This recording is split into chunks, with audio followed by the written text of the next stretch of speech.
name is Birke Baehr, and I'm 11 years old. I came here today to talk about what's wrong with our food system. First of all, I would like to say that I'm really amazed at how easily kids are led to believe all the marketing and advertising on TV, at public schools, and pretty much everywhere else you look. It seems to me like corporations are always trying to get kids, like me, to get their parents to buy stuff that really isn't good for us or the planet. Little kids especially are attracted by colorful packaging and plastic toys. I must admit, I used to be one of them. I also used to think that all of our food came from these happy little farms where pigs rolled in mud and cows grazed on grass all day.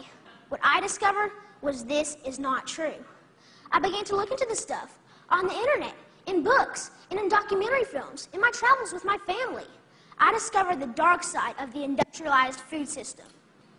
First, there's genetically engineered seeds and organisms. That is when a seed is manipulated in a laboratory to do something not intended by nature, like taking the DNA of a fish and putting it into the DNA of a tomato. Yuck. Don't get me wrong. I like fish and tomatoes, but this is just creepy. The seeds are then planted, then grown. The food they produce have been proven to cause cancer and other problems in lab animals. And people have been eating food produced this way since the 1990s, and most folks don't even know they exist. Did you know rats that genetically engineered corn had developed signs of liver and kidney toxicity? These include kidney inflammation and lesions and decreased kidney weight. Yet almost all the corn we eat has been altered genetically in some way. And let me tell you, corn isn't everything. And don't even get me started on the confined animal feeding operations called CAFOs. Conventional farmers use chemical fertilizers made from fossil fuels that they mix with the dirt to make plants grow. They do this because they've stripped the soil from all nutrients from growing the same crop over and over again. Next, more harmful chemicals are sprayed on fruits and vegetables, like pesticides and herbicides, to kill weeds and bugs. When it rains, these chemicals seep into the ground or run off into our waterways, poisoning our water too. Then they irradiate our food, trying to make it last longer, so it can travel thousands of miles from where it's grown to the supermarkets. So I asked myself, how can I change? How can I change these things? This is what I found out. I discovered that there's a movement for a better way. Now, a while back, I wanted to be an NFL football player. I decided that I'd rather be an organic farmer instead. That way...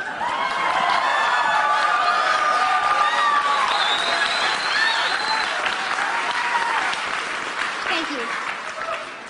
And that way, I can have a greater impact on the world. I learned this guy named Joel Salatin. They call him a lunatic farmer because he grows against the system. Since I'm homeschooled, I went to go hear him speak one day. This man, this lunatic farmer, doesn't use any pesticides, herbicides, or genetically modified seeds. And so for that, he is called crazy by the system.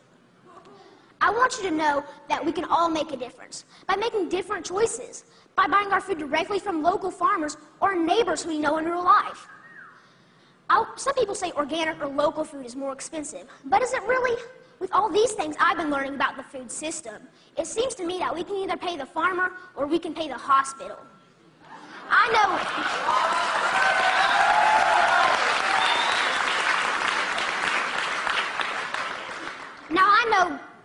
know definitely which one I would choose. I want you to know that there are farmers out there, like Bill Keener and Sequatchie Coast Farms in Tennessee, whose cows do eat grass and whose pigs do roll in the mud, just like I thought. Sometimes I go to Bill's farm and volunteer so I can see up close and personal where the meat I eat comes from. I want you to know that I believe kids will eat fresh vegetables and good food if they know more about it and where it really comes from. I want you to know that there are farmers markets in every community popping up. I want you to know that me and my brother and sister actually like eating baked kale chips. I try to share this everywhere I go. Not too long ago, my uncle said that he offered my 6-year-old cousin cereal. He asked if he wanted organic toasted O's or the sugar-coated flakes. You know, the one with the big striped cartoon character on the front. My little cousin told his dad that he would rather have the organic toasted O cereal because Birke said he shouldn't eat sparkly cereal.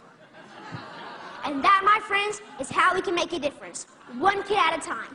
So next time you're at the grocery store, think local. Choose organic, know your farm, and know your food. Thank you.